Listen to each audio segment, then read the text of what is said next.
Assalamualaikum warahmatullahi wabarakatuh. Perkenalkan, nama saya Zulkarnain Haq dari kelas 2E Pendidikan Jasmani Kesehatan dan Rekreasi.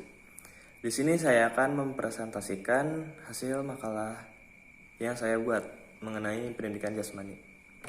Pendidikan di Indonesia saat ini semakin berkembang.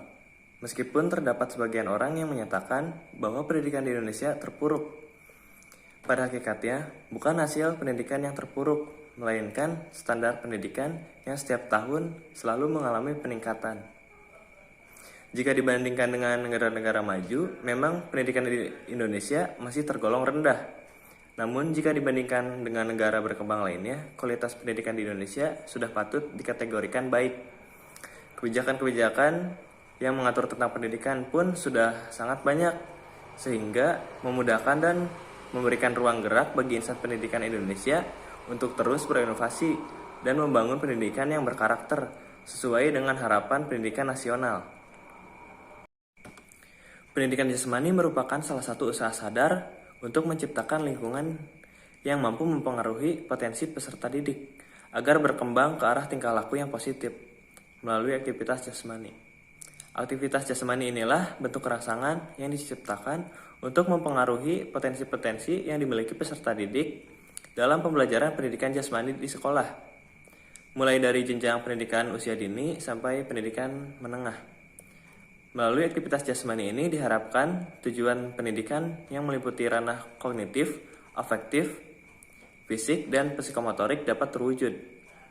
Bentuk aktivitas jasmani yang disajikan dalam pembelajaran pendidikan jasmani dalam berbentuk olahraga maupun non-olahraga.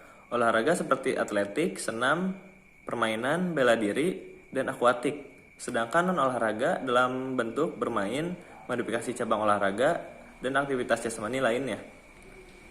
Bermain merupakan bagian dari ruang lingkup pendidikan jasmani yang dapat digunakan untuk mewujudkan tujuan pendidikan. Bermain mampu membawa anak ke arah perubahan yang positif, baik dalam aspek fisik, psikis, maupun sosial.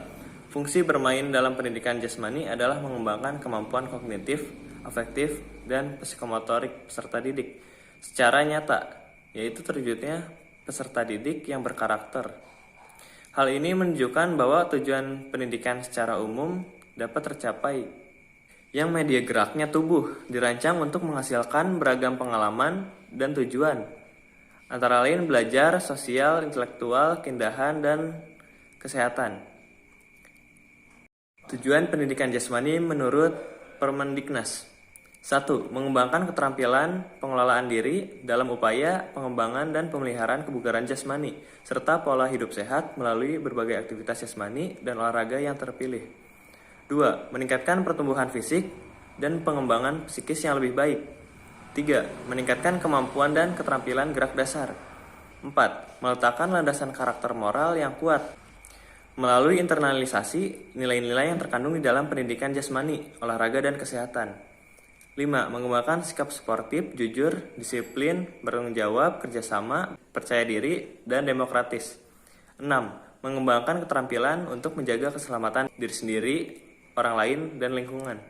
7. Memahami konsep aktivitas jasmani dan olahraga di lingkungan yang bersih sebagai informasi untuk mencapai pertumbuhan fisik yang sempurna, pola hidup sehat, dan kebugaran, terampil serta memiliki sikap yang positif. Kesimpulannya, pendidikan jasmani yang merupakan salah satu alat dalam usaha pencapaian tujuan pendidikan sangat besar perannya terhadap pembentukan dan perkembangan anak. Seperti telah kita ketahui bersama, bahwa keberhasilan dalam usaha pencapaian tujuan pendidikan yang kita harapkan diperlukan adanya suatu cara dalam pelaksanaannya. Sarannya, kita seharusnya memberikan pengertian kepada masyarakat akan pentingnya pendidikan jasmani dan olahraga, baik yang dilakukan di sekolah maupun di luar jam sekolah. Hal ini bertujuan agar bangsa yang kita cintai ini ke depan menjadi lebih bangsa yang kuat secara jasmani dan cerdas secara rohani.